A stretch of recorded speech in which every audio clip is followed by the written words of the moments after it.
either of these players. And let's jump into game number 1 here of the grand final, as we have spawning up to the top right-hand corner here as our red Zerg. Representing EG and Korea, he is Revival. And spawned down to the bottom left-hand corner as our blue Protoss. Representing EG and Korea, he is Oz. Both of these players, relatively new additions to the team of evil geniuses, and they've been performing well. They've been working hard since the join of that team, playing and practicing within their career, within their team house in Seoul, South Korea, and the results are starting to show. As you mentioned, Revival got to a final in the WCS Premier League in North America not too long ago. Yep. And likewise, Oz is sat here today, but look at this. Wow. Blinding start to this series with Revival in this best of 7, do you remember? That's a very, very cool little move here by Revival at the very beginning. I wouldn't be surprised if Oz just said, well, to hell with it, I'm just going to go for a Nexus first. Doesn't have too many probes queued up just yet, so he might just go for that gateway straight behind this mineral line, but he is banking it up. So he's actually adding on more probes. It looks like it's going to be Nexus first here. Yeah, well, both of these players, the one kind of weird dynamic between both of them, they live together, they practice together, they train together, so yeah, they know each other's style very well, and that will be exploited in this series, which can probably be the reasoning for this early 10 pull that we've seen out from Revival.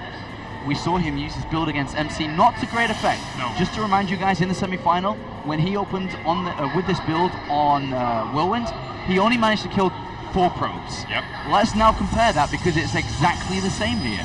And that probe is going to head out across the map. The one disadvantage here for Revival is that it's only a 2-player map, so he will spot these lings coming across, as long as Revival doesn't scoot them around an alternate path here. So there could be the potential of that, but he will eventually spot that spawning pool. It's going to be close. The difference between Oz's opening and MC's is that there is a forge on the way. So he will be able to build a cannon within the mineral line here to play very, very defensive. But he's already cancelled his Nexus. He spotted it with the probe. He's like, all right, probably not going to be able to hold that.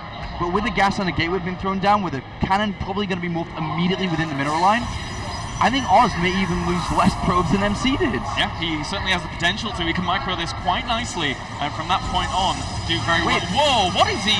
Wait, what? What is going on? He tried to wall off. He didn't build the cannon immediately within the mineral line. Uh-oh. Well, this is going to be a bit interesting. We were not expecting him to try and wall off the top of his ramp. That's a very, very unconventional for this kind of defense. Trying to micro these pros as best as he can do, mineral walking them and trying to get good surface area. But in turn, he's actually losing way more than MC did. He's lost 6 already. Oh, Oz, what have you done? And compared to MC earlier on, there is not a natural Nexus down. There's a pylon that's been thrown in here for a...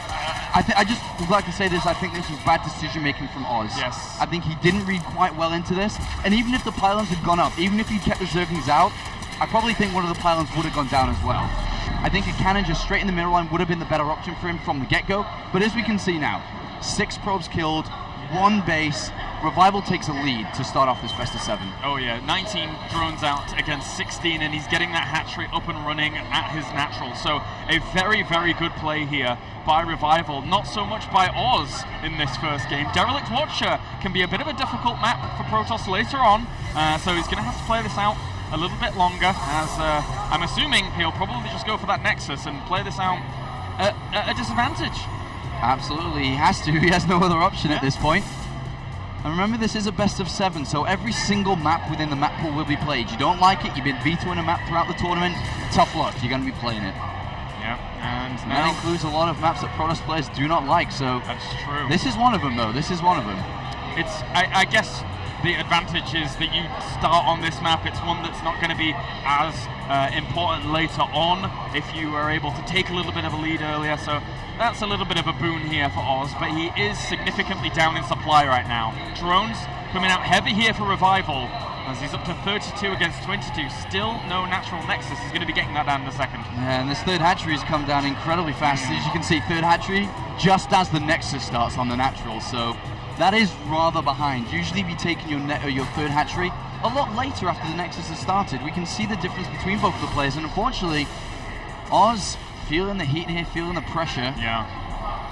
Well, we'll see what he wants to do from this point on. Those Zerglings now just dancing back. Don't want to be attacking that Stalker just yet, but speed is on the way. So that Stalker doesn't want to hang around in the middle of the map for too long. and there is no Mothership Core as well, so even if he wanted to go for a poke with Zealot, Stalker, etc., there's no option for a recall anytime soon, if ever. Well, look at this though, the Stalker being chased away by a lot of Zerglings.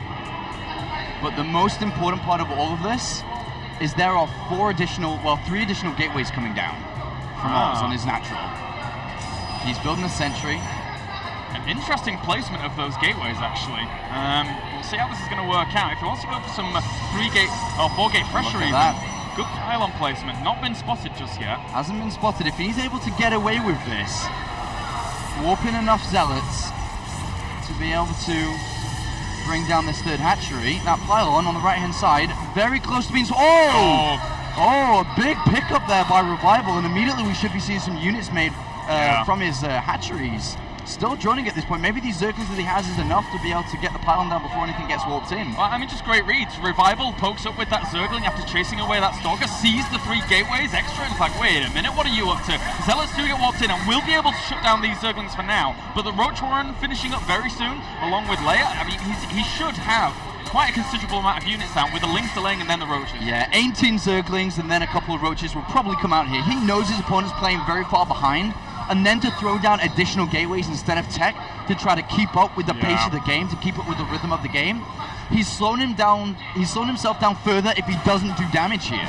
This is difficult here for Oz. He has to make something happen. He has to do the damage. The Zerglings gonna run straight on past, looking for a snipe out of that pylon. He knows if he gets that one pylon, there's probably no more reinforcing, and if they do, they're very, very far behind. So it's always gonna slow down Oz here. Whilst Revival, he's happy behind this. He can tech up. Yeah, I mean, he's got a Hydra Den down, the Evolution Chamber, 14 drones, as he feels comfortable, very comfortable with the setup that's been presented here. And look at the difference in workers, 63, and that's only going to increase. Yeah, the Zerglings going for the great wraparound here. Guardian Shield goes up to negate a little bit of the damage from those Roaches. But even with those Zerglings actually dying off and the Roaches eventually pushing them back, Oz kills a lot of Zerglings, but it's not enough here just yet, not enough. I mean, if you look at, the army supply, the worker supply, both to 1, look at that, 23 to 14, 76 to 43. 3 Zealots though are getting into that mineral line, are bringing a couple of drones down, but the difference between the 2 players is massive. The supply count, as you can see at the top of the screen, 100 to 53. Yeah, very, very big right now. Oz, I think maybe he just goes for like a 7 or 8 gate blink all in. I think that's his only option here. If he goes for the macro game, going to be very difficult. Overseer sees the Twilight Council being Chrono boosted, so he has all the intel he needs. Yeah, he sees no Dark Shrine, he sees the Twilight Council being Chrono boosted, as you said, and probably knows that there's going to be some sort of follow-up blink attack. Yeah. And all he needs to do is, once again, use that H button on the keyboard and get those Hydralisks pumping out, as 5 are on the way, and only more will come. And he should be able to hold off against this, and should be able to pick up game number 1. Of course, with Oz putting himself at such a disadvantage so early on, are we surprised by this? Not too much, not too much. It's going to take a miracle for Oz to come back here, as Revival currently doubles his opponent's supply, and the creeps already started going here as well for Revival. So all he has to do is churn out a few Hydralisks. He could easily, he could just go for Groove Spines, use that very nicely defensively. He knows his opponent's probably going to be attacking, so doesn't really need the mobility to get over the map. And unfortunately, as exciting as Starcraft can be sometimes, this game's a little bit too one-sided for that. Yeah. It's like, 2 football teams playing against each other, and it's 4-0 right now, and there's 2 minutes left on the clock. There is not a lot of action left, because with Revival increasing his Hydralisk and even Zergling count, we're about to see Oz go for this attack. The gateways finish up, Blink is about to finish as well, but that's not a large army. That is not a large army whatsoever. And Revival has Zerglings on the bases. He knows it's not third base. He knows the attack is coming. Exactly. He moves into a position here to try and catch the army as he moves forwards. He knows Blink is done. He's going to try and wrap around with the Zerglings here. Even if these try and blink back, they're still going to be attacked by those Zerglings. A very annoying position. He has no more sentries left either, so he can't force field any of this off. Hydralisks are going to absolutely rip apart these Stalkers as he's just going to continue to revive. Good blink micro, but I don't know if it's going to be enough. Very good blink micro, but of course every unit that blinks back is losing damage over time. And there is a lot of units coming for Revival. That's a lot of Hydralisks. There you go, GG for game number 1, Revival.